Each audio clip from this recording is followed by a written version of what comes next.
नमस्कार श्रोते मित्र हो. कथारस सादर करत आहे ज्येष्ठ लेखक चंद्रकांत काकोडकर लिखित कादंबरी आग आणि पाणी. प्रकरण 11.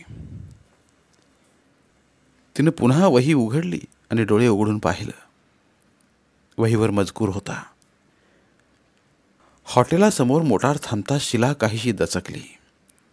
तिनं माझ्याकडे पाहत विचारलं, इथं कुठं? समजेल थोड्याच वेळात, मी म्हणालो.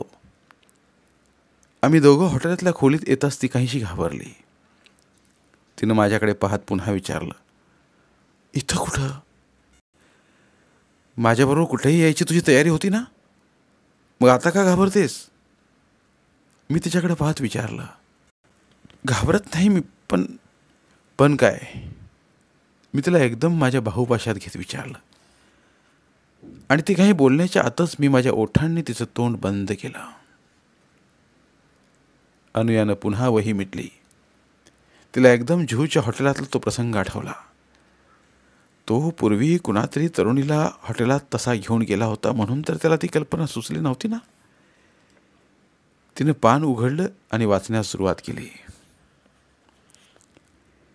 हे काय मागविलं आहे? शिलाने विचारलं. बियर म्हणजे मध्यच? होय, पण थोडी घेऊन तर बघ. काही नको.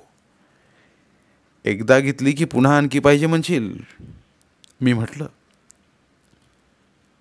त्याबरोबर अनुयाला हॉटेलातला तो प्रसंग आठवला. ती नको नको म्हणत असताना त्यानं तिला बियर प्यायला लावली होती. म्हणजे त्यामागंही अनुभव होता. तर तिला वाटू लागलं, बरं झालं वही उघडून आईनं काही वाचलं नाही ते. मात्र तिचं डोकं गरागरा फिरू लागलं. आणखी काही वाचायचं धाडस तिला झालं नाही. आपल्या सर्वांगातील शक्तीच नाहीशी झाली असं तिला वाटू लागलं. तिने वही उशीखाली ठेवली आणि दोन्ही पाय गळल्याप्रमाणे ते पलंगावर पडली. संध्याकाळी संजय घरी येताच तिच्या मनात आलं की तो फोटो त्याला दाखवावा आणि विचारावं ती कोण आहे म्हणून. परंतु त्याच्या दमल्या भागल्या चेहऱ्याकडे नजर जाताच तिचे मन कचरलं. तो कपडे काढायला लागला तशी ती चहा आणायला गेली. त्याचं चहापान आटोपल्यावर ती रिकाम्या कपबश्या घेऊन बाहेर गेली. ती परत खोलीत आली तेव्हा संजय पलंगावर झोपला होता. तो कसल्या तरी विचारात मग्न झाला होता. ती क्षणभर त्याच्याकडे पाहत राहिली आणि मग तिने विचारलं, कसल्या आठवणीत एवढे रमून गेलात? एकदम दचकून भानावर आल्याप्रमाणे त्यानं तिच्याकडे पाहत विचारलं. काय म्हणालीस? ती काहीशी हसल्यासारखं करून म्हणाली, म्हटलं कुणाच्या आठवणीत एवढे रमून गेलात? कुणाची आठवण तर आली नाही ना? आठवण? त्यानं विचारलं. आठवण कुणाची येणार? कुंदाची आली असेल. ती उसनं हसू हसून म्हणाली. कुंदा? त्यानं तिच्याकडे एकदम गोंधळून जाऊन पाहत विचारलं, ही कोण कुंदा? कुंदा, जिच्या पहिल्या स्पर्शानं तुमच्या सर्वांगातून वीज चमकून गेली होती, जिच्या स्पर्शात आग होती आणि त्या स्पर्शानं तुमचं सर्वांग आगीनं भाजावं तसं तापलं होतं. संजय तिच्याकडे डोळे विस्फारून पाहत राहिला. असं पाहता काय माझ्याकडे? तिने विचारलं. तुम्हाला नंदिनीची आठवण झाली काय? नंदिनी? त्यानं अधिकच गोंधळून जाऊन विचारलं. होय, नंदिनी. तुम्ही नळावर गेला असताना तुम्हाला मॅटिनीची आमंत्रणं देणारी, तिच्या नवऱ्याची रात्रपाळी नसल्यामुळे. तू तू काय बोलतेस हे मला समजत नाही आहे, तो म्हणाला. तर मग तुम्हाला नक्कीच शिलाची आठवण झाली असेल. शिला? कोण शिला? त्यानं काही अर्थबोध न झाल्याप्रमाणे विचारलं होतं. ही शिला, असं म्हणून तिने उशी घालून वही काढून त्यातला फोटो त्याच्यासमोर धरला. त्याबरोबर क्षणभर अवाक झाल्याप्रमाणे तो त्या फोटोकडे पाहत राहिला आणि मग मोठ्यानं हसायला लागला. एकदम भांबावून जाऊन तिने विचारलं, हसायला काय झालं? अगं ही शिला नाही, तो म्हणाला. मग कोण आहे? तिने विचारलं.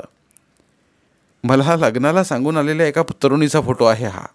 मी तिला नाकारलं होतं. तो म्हणाला, काय? तुम्हाला लग्नाला सांगून आलेली तरुणी? तिने विश्वास न बसून त्याच्याकडे पाहत विचारलं. होय. आणि ती एवढी सुंदर असूनही तुम्ही तिला नकार दिलात? तिनं आश्चर्य वाटून विचारलं. होय. तो काहीसा गंभीर होऊन म्हणाला. तिचं चारित्र्य चांगलं नव्हतं. क्षणभर ती त्याच्याकडे पाहतच राहिली आणि मग तिने विचारलं, तिचं चारित्र्य चांगलं नाही म्हणून तिला नाकारण्यात तुमचं चारित्र्य एवढं काय मोठं लागून गेलं होतं? तुम्ही काय स्वतःला सज्जनाचा पुतळा समजत होतात? तो धक्का बसल्याप्रमाणे तिच्याकडे पाहत राहिला आणि मग त्यानं विचारलं, तुला आज झालंय तरी काय? मला काही झालेलं नाही. ती डायरी वाचा तुमची. असं म्हणून तिनं ती वही उशी खालून काढून त्याच्यासमोर धरली. त्याबरोबर तो एकदम चमकला, पण तो स्वतःला सावरून त्यानं वही उघडली आणि मग तो मोठ्यानं हसू लागला. त्याबरोबर ती एकदम गोंधळून गेली. तिने विचारलं, हसायला काय झालं? मूर्ख आहेस तू. तो म्हणाला, काय? मी मी मी मूर्ख? तिनं रागाने विचारलं. नाही तर काय? तो हसून म्हणाला, तुला काय वाटलं ही माझी डायरी आहे? मग मग कोणाची डायरी आहे ही? तिने विचारलं. तुमचंच तर हस्ताक्षर आहे. त्याबरोबर तो पुन्हा मोठ्यानं हसला आणि मग म्हणाला, अगं ही डायरी नाही. मग मग काय आहे? तिने विचारलं. कादंबरी आहे ती. तो म्हणाला, कादंबरी? आणि तुम्ही लिहिली? तिनं त्याच्याकडे पाहत विचारलं. क्षणभर तो गोंधळला. मग म्हणाला, नाही, माझ्या एका मित्रानं लिहिली होती. त्याचं अक्षर काही ठीक नव्हतं म्हणून फावल्या वेळात त्यानं मला सुवाच्य अक्षरात ती लिहून काढायला सांगितली. मी ते काम पुरं करीत असताना एकाएकी हार्टफेल होऊन तो मेला आणि त्याची अपुरी कादंबरी माझ्याकडेच राहिली. ती टक लावून त्याच्याकडे पाहत राहिली. त्याचा चेहरा जरी निर्विकार दिसत होता तरी डोळे काही वेगळे सांगत होते. त्याच्यावर विश्वास ठेवावा की नाही याचा तिला प्रश्न पडला. नाही ना विश्वास बसत तुझा माझ्यावर? त्यानंच विचारलं. नाहीच बसणार. मला माहीत आहे ते. तुझ्या आईनं तुझ्या डोक्यात अनेक भूतं भरवलेली आहेत. त्यात संशयाचं भूत सर्वात मोठं. पण पण तुमच्या कृतीच अशा असतात की एकदा भूताच्या भीतीनं पछाडलं ना की माणूस आपल्या सावलीला सुद्धा भूत म्हणून घाबरतो. तुला कितीही समजावून सांगितलं तरी पटायचं नाही ते. माझं नशीबच खोटं, त्याला तू तरी काय करणार? तिला काय बोलावं ते समजेना. ती गोंधळून तशीच उभी राहिली आणि आजसुद्धा मागचं सारं आठवून तिची तशी स्थिती झाली होती. शालिमार हॉटेलातून पार्सलातून आलेली बॉडी आणि पोलका पाहून, कुणाची ती बॉडी आणि पोलका? संजय दुसऱ्या कोणा स्त्रीला दिल्लीला घेऊन तर गेला नव्हता ना? हॉटेलात ती आपली पत्नी म्हणून तर आपलं नाव तिला दिलं नाही ना? तो दिल्लीला जायला निघाला तेव्हा आपण बरोबर येतो असं ती म्हणाली होती. त्याबरोबर तो एकदम गोंधळून गेला होता. म्हणाला होता, तू तू माझ्याबरोबर दिल्लीला येणार? कसं शक्य आहे ते? का शक्य नाही? तिने विचारलं होतं. त्याबरोबर तो क्षणभर गोंधळला होता आणि मग म्हणाला होता, अगं मी काही दिल्लीला मजा करायला जात नाही आहे. कामासाठी जातोय. क्षणाचीही फुरसत मिळणार नाही आहे मला. आणि दिल्लीची कामं म्हणजे काही सहजासहजी होत नाहीत. मी असणार माझ्या कामात मग्न आणि तू का एकटी हॉटेलात बसून राहणार? आणि ते सुद्धा धोक्याचं असतं. धोक्याचं? होय. दिल्ली महाभयंकर आहे. भामट्यांचं राज्य आहे. महाभयंकर गोष्टी घडतात तिथं. बिलंदर लोक कोणाच्या बायकोला आणि मुलीला पळवून येतील त्याचा नेम नाही. हॉटेलातून जाळच असतं म्हणतात त्यांचं. तो म्हणाला होता आणि ते ऐकून ती खरोखरच घाबरली होती. पण आता तिला वाटू लागलं होतं, आपणाला घाबरविण्यासाठी तर त्यानं ती भीती दाखवली नव्हती ना. तिच्या मनात आणखी काही विचार येणार तोच दारावरची बेल वाजली. त्याबरोबर तिच्या हृदयात धस झालं. संजय यायची वेळ झाली होती. अनुयानं दरवाजा उघडला. बाहेर संजय उभा होता.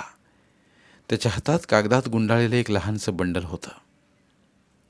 त्यावर फीत बांधलेली होती. भेट देण्यासाठी जसं पार्सल असतं तसं. त्याला आपल्या वाढदिवसाची आठवण आहे तर, ती मनाशीच म्हणाली. त्याचा चेहरा प्रसन्न दिसत होता. त्याच्या त्या प्रसन्न चेहऱ्याकडे पाहतच ती काहीशी विरघळली. परंतु तिनं स्वतःला आवरलं आणि ती दारातून बाजूला झाली. क्षणभर तो गोंधळला. त्याचा चेहरा काहीसा पडला. परंतु तो काही न बोलता आत आला. सरळ आपल्या खोलीत जायला निघाला. अनुयानं दरवाजा बंद केला आणि वळून पाहिलं. तिची आई जवळपास नव्हती. तिच्या खोलीचा दरवाजा बंद होता. अनुयाच्या मनात आलं प्रथम संजयच्या मागोमाग खोलीत जावं. परंतु क्षणभर ती घुटमळली. तिनं स्वतःला आवरलं आणि ती सरळ स्वयंपाकघराकडे निघाली. अनु, अनु! काही वेळानं संजयच्या हाका आल्या. आले आले, ती म्हणाली आणि तिनं ट्रे उचलला. एका बशीत शिरा होता, दुसऱ्या बशीत ओला वाटाणा घालून केलेले बटाटे पोहे होते. वर एक लिंबाची फोड होती.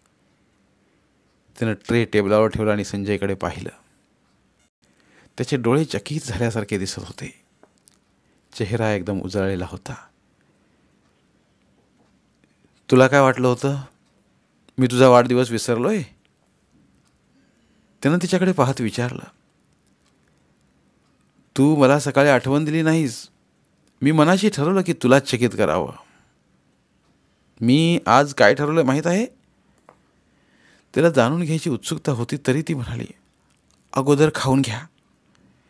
ते तर मी खाणारच आहे ग, तो हसून म्हणाला. आज आपण रात्री जेवायला ताजमध्ये जायचं. अगोदर समोर ठेवले ते खा, ती शांतपणे म्हणाली. अगोदरच नकार देऊन नाराज करायचं नव्हतं तिला त्याला. त्याच्या आवडीचे पदार्थ तिने केले होते. त्यानं ते खावेत ही तिची इच्छा होती. पण त्यापूर्वी तुझ्या वाढदिवसानिमित्त तुला प्रथम भेट द्यायला हवी, असं म्हणून त्यानं बाजूला ठेवलं छोटं पार्सल उचलून तिच्यासमोर धरलं आणि तो म्हणाला, घे. क्षणभर ती गोंधळून त्याच्याकडे पाहत राहिली आणि मग म्हणाली, माझ्या वाढदिवसानिमित्त तुम्ही पाठवलेली भेट तर केव्हाच मिळाली. काय? त्यानं तिच्याकडे पाहत विचारलं. मी पाठवलेली भेट तुला मिळाली? होय, ती शांतपणे म्हणाली. केव्हा मिळाली? दुपारी. तो एकदम गोंधळून जाऊन तिच्याकडे पाहत म्हणाला, तू काय बोलतेस हे मला समजत नाही. का? विसरला वाटतं. तुम्ही दिल्लीला गेला होता तेव्हा शालिमार हॉटेलात उतरला होता ना, तिने विचारलं. होय, तो म्हणाला. त्या हॉटेलातूनच तुम्ही मला एक भेट पाठवली नव्हती का, तिने विचारलं. तो अधिकच गोंधळून गेला. त्याने विचारलं, मी भेट पाठवली तिथून? कोणती? एक ब्रेशियर आणि पोलका, ती त्याच्याकडे पाहत म्हणाली. त्याने एकदम दचकून म्हटलं, काय? का? एवढं दचकायला काय झालं, तिने काहीशा जोरानं विचारलं. बघायची असली तुमची भेट तर दाखवते तुम्हाला, असं म्हणून ती कपाटाकडे गेली आणि कपाट उघडून तिनं ब्रेशियर आणि पोलका त्याच्यासमोर ठेवला. तो पुन्हा एकदा दचकला. दचकायला काय झालं, तिनं आणखी जोरानं विचारलं. ही ब्रेशियर आणि हा पोलका तुझ्याकडे कसा आला, त्याने तिच्याकडे पाहत विचारलं. का? ओळखीची आहेत दोन्ही वस्तू, तिने एकदम कुत्सित स्वरानं विचारलं. त्याचा चेहरा एकदम पांढरा फटक पडला. का? काय झालं, तिनंच विचारलं. क्षणभर त्याला काय बोलावं हे समजेना. मग तो म्हणाला, अनु अनु हे काय गौड बंगाल आहे ते मला समजत नाहीये. समजत नाही की विसरलात, तिने विचारलं. नाही नाही, मी काही विसरलेलो नाही, तो म्हणाला. तिनं जे पार्सल तिच्या नावे आलं होतं त्यावर बांधलेला कागद त्याच्यासमोर ठेवला आणि ती म्हणाली, ही ब्रेशियर आणि पोलका शालिमार हॉटेलच्या मॅनेजरनं पाठवला आहे. पण पण ते कसं शक्य आहे? तो गोंधळून म्हणाला. का? अशक्य काय आहे त्यात? तुम्ही त्या हॉटेलात कुणातरी स्त्रीला ती तुमची पत्नी आहे असं सांगून राहिला होतात. तुम्ही त्या स्त्रीला माझं नाव दिलं, तेव्हा अर्थातच त्या वस्तू चुकून त्या खोलीत राहिल्या. त्या हॉटेलच्या मॅनेजरनं त्या वस्तूच्या मालकिनीकडे पाठवल्या. त्याबरोबर तो प्रथम एकदम दचकला आणि दुसऱ्या क्षणाला पुन्हा त्याचा चेहरा पांढरा फटक पडला. परंतु क्षणभरानं तो म्हणाला, ना ना नाही नाही नाही अनु, तसं नाही. मग कसं? तिने विचारलं. तो हतबल झाल्यासारखा होऊन म्हणाला, मी खरं खरं सांगू का? आता आणखी तुम्ही खोटं ते काय सांगणार? तिने त्याच्याकडे पाहत म्हटलं. त्याचं सर्वांग ताठरल्यासारखं झालं. त्यानं आपला खालचा ओठ दाताने काहीसा दाबून धरला आणि मग तो म्हणाला, मी खोटं सांगणार नाही आणि आता खोटं सांगून तुला बनवायचंही नाही मला. तर मग तुम्ही आत्तापर्यंत बनवतच आलात? तिने विचारलं. त्यानं पुन्हा एकदा आपला खालचा ओठ दाताने घट्ट दाबून धरला आणि तो म्हणाला, नाही. आणि असं म्हणून तो क्षणभर थांबला आणि मग तो म्हणाला, त्या हॉटेलात मी एक खोली घेऊन राहिलो होतो. एकटाच होतो मी. दुसरं कोणी नव्हतं. कोणी स्त्री नव्हती. आयात परवान्याच्या खटपटीत मी होतो. मला समजलं की नारायण नावाच्या एका इसमाच्या हाती सारा आहे. तो पैसे खात नव्हता, पण त्याला बाटली आणि बाईचा नाद होता. काम साधून घ्यायचं तर त्याला खुश करून घ्यायचं होतं. काय करायचं ह्याचा मला प्रश्न पडला. बाटली सहज मिळणार होती, पण बाई कुठून आणणार? मी नारायणला माझ्या खोलीवर बोलवला. एका वेटरला गाठून विचारलं, काय रे, एखादी बाई मिळेल का? वेटर माझ्याकडे डोळे विस्फारून पाहत म्हणाला, साहेब, तुम्ही दिल्लीत नवीन दिसता. अहो, बायांना काय तोटा? हवी त्या क्षणाला मिळते. प्रत्येक मोठ्या हॉटेलात असते ही सोय. कॉलेजातल्या तरुण श्रीमंतांच्या मुली, विवाहित स्त्रियासुद्धा आपली नावं नोंदवतात तिथे. बोला, कोणती स्त्री पाहिजे? विवाहित स्त्री? विवाहित स्त्री म्हटल्याबरोबर माझ्या अंगावर काटा उभा राहिला. मी म्हटलं, एखादी सुंदर तरुणीच बघ. त्यानं 15 मिनिटात एका तरुणीला हजर केलं. खरोखरीच सुंदर तरुणी होती. जातीनं सिंधी होती. चांगल्या घराण्यातली दिसत होती. असं म्हणून तो क्षणभर थांबला आणि त्यानं अनुयाकडे पाहिलं. तिच्या कपाळावर आठ्या पडल्या होत्या. त्यानं पुढं बोलायला सुरुवात केली. धन्यवाद. उर्वरित कादंबरी पुढील. धन्यवाद. प्रिय श्रोते मित्र हो, आपल्यासाठी एक आवाहन. आमच्या चॅनलच्या प्लेलिस्ट विभागात तुमच्यासाठी शेकडो कादंबऱ्यांचे ऑडिओ बुक्स उपलब्ध आहेत. तिथे प्रत्येक कादंबरीचे सर्व भाग एकत्रित मिळतील. त्यामुळे सध्या सुरू असलेल्या क्रमशः कादंबरीच्या पुढील भागासाठी वाट पाहण्याची गरज नाही. तुमच्या वेळेनुसार तुम्ही संपूर्ण कादंबरी सलगपणे ऐकू शकतात आणि साहित्याचा आस्वाद घेऊ शकता. कृपया आमच्या चॅनलच्या होमपेजवर जाऊन प्लेलिस्ट चेक करा आणि तुमची आवडती कादंबरी निवडा. धन्यवाद.